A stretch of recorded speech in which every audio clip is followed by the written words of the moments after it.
Hello, नमस्कार, आदाब, सत श्री अकाल और अस्सलाम वालेकुम। मैं हूं मोहम्मद अहमद काज़मी, लेकर आया हूं आपका पसंदीदा कार्यक्रम ग्लोबल न्यूज़। इस वक्त बड़ी ख़बर है अमेरिका की राजधानी वाशिंगटन से, जहां अमेरिका की अफ़गानिस्तान में नई साजिश का पर्दाफाश हुआ है। अमेरिका ने फिर से अफ़गानिस्तान पर दाइश की मौजूदगी के बहाने से फ़ौजी कार्रवाई का इशारा दिया है। जिस तरह 2011 में इराक़ से अमेरिकी फ़ौजों की वापसी के फ़ौरन बाद वहां दाइश टेररिस्ट भेजकर इराक़ में दोबारा फ़ौज भेजने का बहाना बनाया गया था, अब अफ़गानिस्तान में भी इसी तरह का बहाना तैयार किया जा रहा है। अफ़गानिस्तान के मामलों में अमेरिकी प्रेसिडेंट के साबिक़ ख़ास नुमाइंदे ज़ल्मे खलीलज़ाद ने एक इंटरव्यू में कहा है कि अगर तालिबान ने अल-कायदा से मुकाबले के लिए कदम नहीं उठाया तो अमेरिका अपनी हिफाजत के लिए कार्रवाई करने के लिए मजबूर होगा।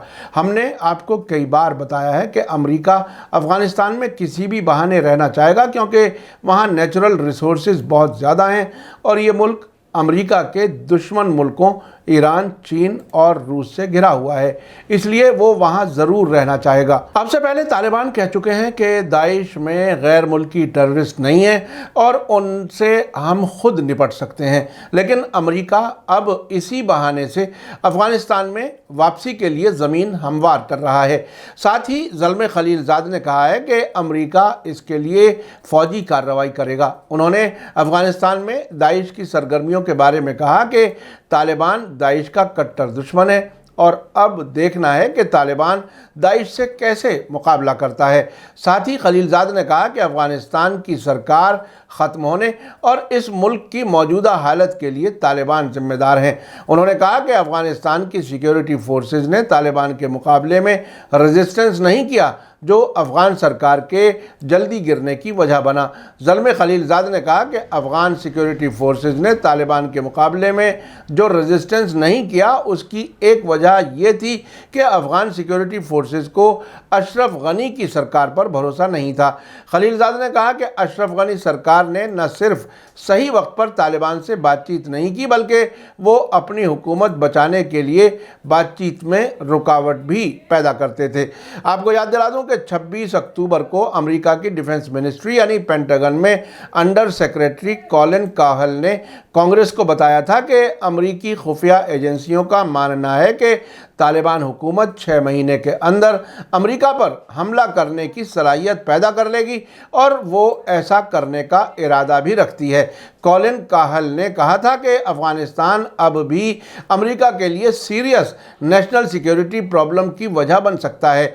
आपको बता दूं कि सितंबर 2001 में अमेरिका में आतंकी हमलों के बाद उसी साल अक्टूबर में अमेरिका और नेटो मुल्कों की फ़ौजों ने मिलकर अफ़गानिस्तान पर यह कहते हुए हमला किया था कि 9/11 हमलों का जिम्मेदार अल-कायदा के लीडर ओसामा बिन लादेन को तालिबान हुकूमत ने पनाह दी हुई है। 20 साल के बाद 30 अगस्त 2021 को अफ़गानिस्तान से अमेरिकी फ़ौजों की वापसी मुकम्मल हुई है।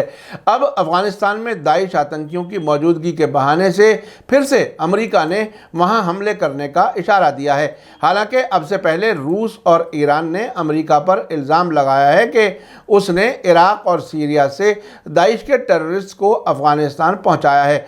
टेररिज्म को अमेरिका किस तरह से सियासी हथियार के तौर पर इस्तेमाल करता है, इसको समझने के लिए आप जाने माने इंटरनेशनल अफेयर्स के एक्सपर्ट पत्रकार सईद नकवी का इंटरव्यू हमारे एपिसोड नंबर 1984 यानी 1984 में ज़रूर देखें। आखिर में आपको याद दिला दूं कि अगर आपने अभी तक media star world YouTube channel subscribe नहीं किया है तो सब्सक्राइब कर लें और घंटी दबाना ना भूलें। और अगर आप हमें फेसबुक पर देख रहे हैं तो हमारे पेज को लाइक करें ताकि हमारी हर नई वीडियो की खबर आपको सही वक्त पर मिल सके।